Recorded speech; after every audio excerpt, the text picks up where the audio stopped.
The courtroom was a cathedral of cold marble and heavy oak, a place where lives were dissected with the precision of a scalpel. At the center of this sterile world sat Judge Evelyn Harper, a woman whose reputation preceded her like a chilling wind. They called her the Iron Judge, not out of affection, but because her heart was as impenetrable as the law books lining her chambers. Evelyn did not believe in tears. She believed in logic. She sat high above the room, her gaze sharp enough to strip the polish off a lawyer's shoes, her presence demanding a silence so absolute that one could hear the rhythmic ticking of the clock. Today, the stakes were higher than usual. The air in the Metropolitan Courthouse was thick with the scent of expensive cologne and the underlying musk of desperation. This was the hearing for young Leo, a 7-year-old boy swallowed by the shadows of his own life. On one side sat Sarah, his biological mother.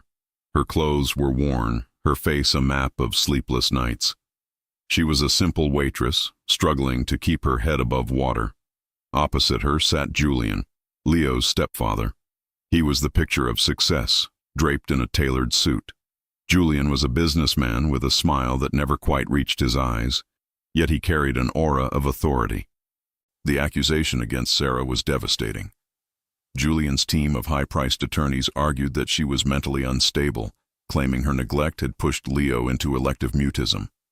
They presented stacks of evidence, photos of a cluttered apartment and psychiatric reports painting Sarah as a danger.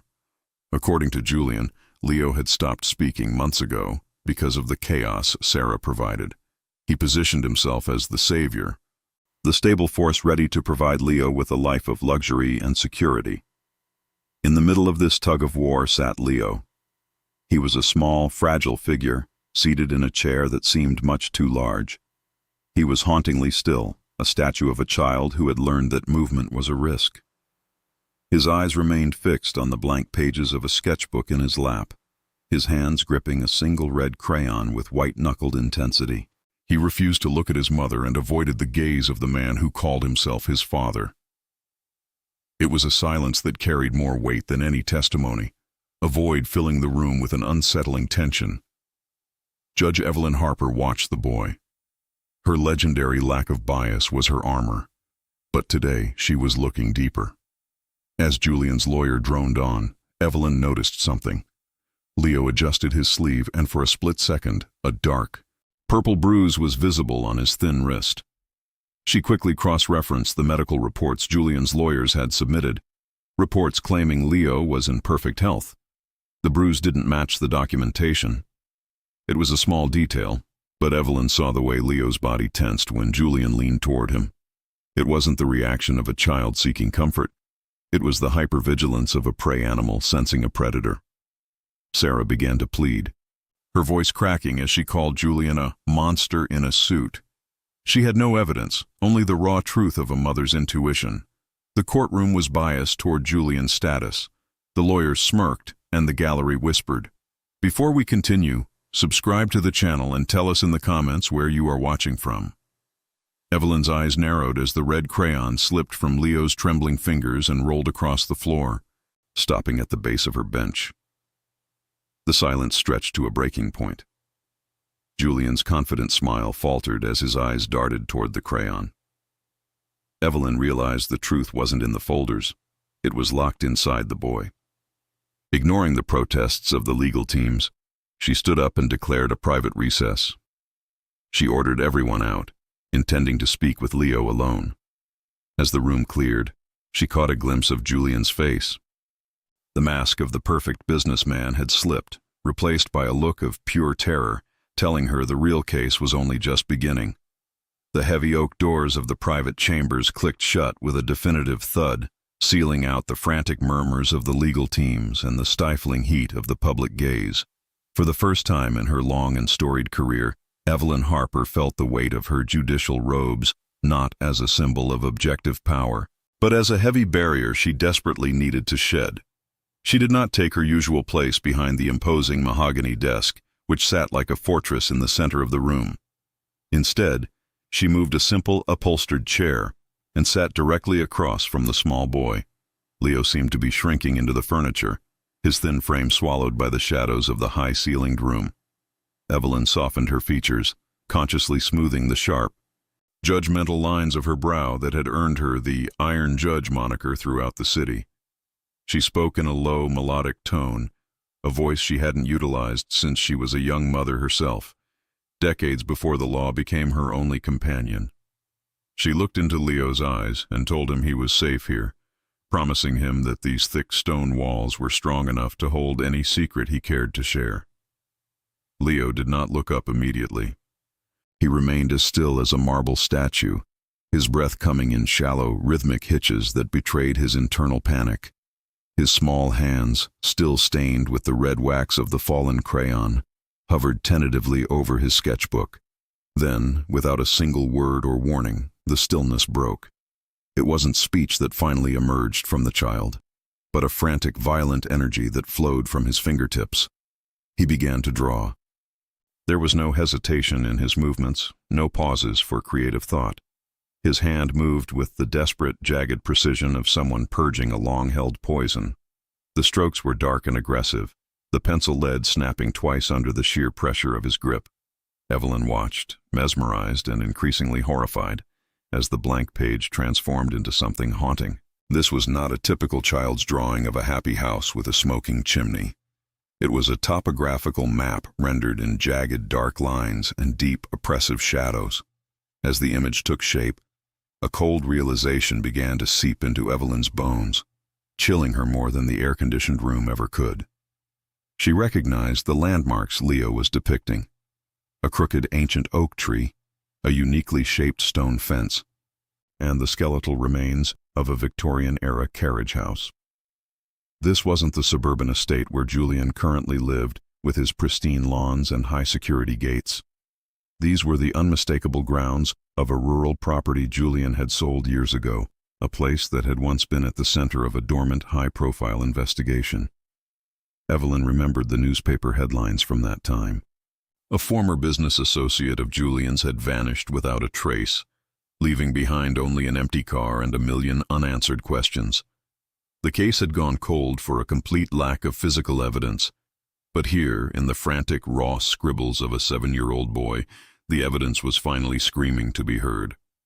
Leo stopped suddenly, his chest heaving as if he had just run a marathon. For the first time since entering the courthouse, he lifted his head and met Evelyn's gaze with piercing intensity. The vacancy in his eyes was gone, replaced by a raw, ancient terror that no child should ever have to possess. He wasn't drawing a map of a home, he was mapping a crime.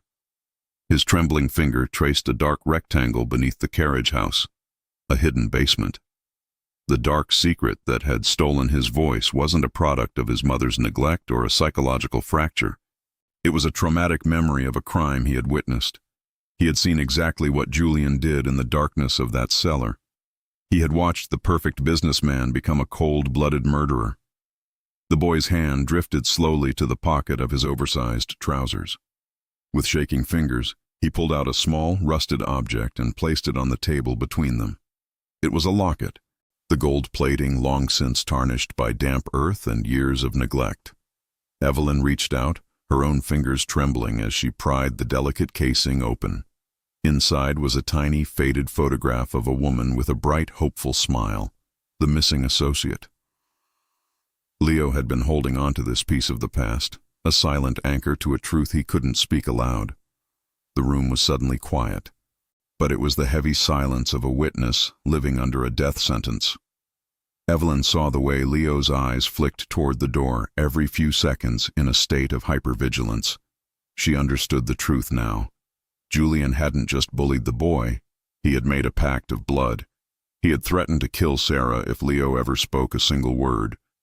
The boy had sacrificed his own voice to keep his mother alive, enduring months of torment and the labels of instability just to ensure her safety. Evelyn reached for the heavy silver telephone on her desk, her mind racing with the need to call for immediate help. But before her hand could even touch the receiver, the heavy doors of her chambers exploded inward. The lock snapped with a sickening crack of splintering wood. Standing in the threshold was Julian, his face twisted with a mask of predatory desperation. He had bypassed security, driven by the realization that his empire was crumbling. He looked at the locket, then at Evelyn's horrified face, and the facade of the perfect man finally shattered into 1,000 dangerous pieces. He stepped into the room, and the air turned cold with the presence of a cornered beast who had nothing left to lose. Julian stood in the center of the room, his chest heaving under the weight of his unraveling lies. The polished titan of industry was gone, replaced by a man whose eyes betrayed a primal, cornered, and murderous desperation. He looked at the rusted locket on the table and then at Leo, his voice dropping into a low, menacing hiss. He called the boy a liar, claiming the child's mind had been fractured by Sarah's supposed instability. He demanded the locket back immediately, reaching across the massive mahogany desk with a sense of entitlement that had served him his entire life in the boardroom. Evelyn did not flinch. She stood as a sentinel of the law, her hand already pressed firmly against the silent alarm hidden beneath the lip of her desk. She told Julian to stay back, her voice carrying a sharp, icy authority that finally made him hesitate. Julian's facade continued to fracture until there was nothing left but the raw nerves of a criminal who knew his time had run out. He began to pace, his movements frantic and jagged, matching the dark strokes Leo had drawn in the sketchbook. He realized the Iron Judge wasn't going to be swayed by his status or his wealth. Outside the private chambers, the muffled chime of the courthouse's emergency lockdown system began to echo through the marble corridors. The heavy metallic thud of security doors sealing shut vibrated through the floorboards. Julian froze, his head snapping toward the door. The realization hit him like a physical blow. The silent alarm had been triggered. For a brief, terrifying second, he lunged toward Leo, but Evelyn stepped between them, shielding the boy with the weight of her judicial robes and her unwavering resolve. Julian didn't wait for the guards to arrive. He turned on his heel and bolted out the door, desperate to disappear into the labyrinthine hallways of the massive courthouse before he was captured. He didn't make it past the main foyer. The hallway was suddenly alive with blue uniforms and the heavy boots of security personnel. As Julian was tackled to the floor, his expensive suit tearing against the cold stone, the stifling silence that had haunted the case was finally broken. It was a sound that stopped every person in that building in their tracks. Young Leo had followed them out into the hall. His small frame was trembling, his face flushed, but his eyes were clear. He found his voice, a high, piercing scream that shattered the last of Julian's power.